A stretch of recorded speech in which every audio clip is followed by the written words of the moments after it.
When you guys start your 2 pinch pots for this to make your hollow form, you can see that this is hollow right here. We have a vent hole. We can't have solid clay because it will shatter in the kiln.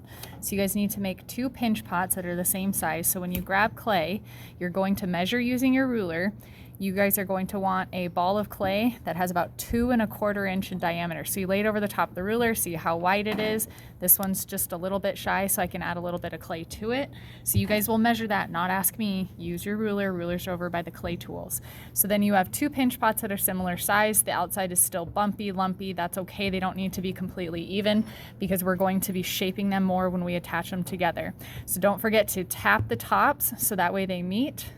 They should be of similar size if you guys are using the same size of clay to start off with. So make sure that you guys are doing that and not rushing or skipping that step of rolling 2 balls that are 2 1/4 inches before you start. So we're gonna score these, slip these together. It's okay if the slip oozes out. I'll show you how to clean it up. We're gonna do both sides.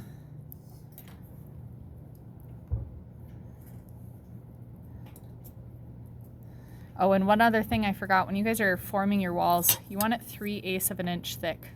Okay, so again, use your ruler, no thinner than that or it's gonna pop when you guys are shaping it.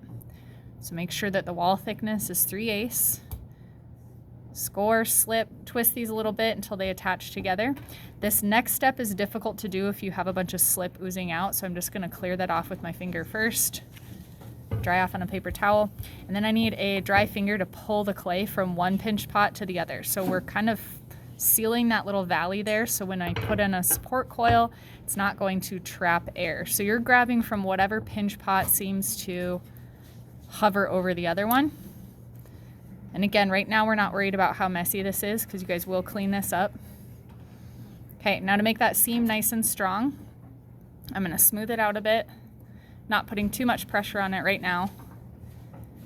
I'm gonna take a support coil, so you just roll a coil a little bit thicker than a pencil, and then it has to be soft clay so I can do this step, which is to seal it down and give that seam a little bit more strength so it doesn't pop when we start shaping, carving, and putting pressure on it.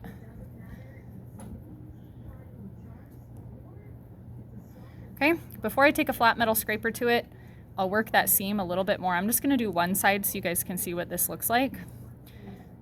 So I'm gonna smooth out that seam. I'm gonna hold it in my hand, take a flat metal scraper. You're not gonna pop it if you made it properly.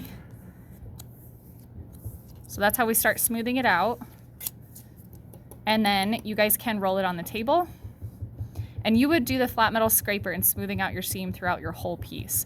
So we want it as spherical as possible. You're not gonna be able to make it completely perfect. And then before we start adding on our textures and whatnot, we do need to stiffen this up a little bit and make it a little bit more leather hard so that way every time we touch it, we don't end up ruining our shape.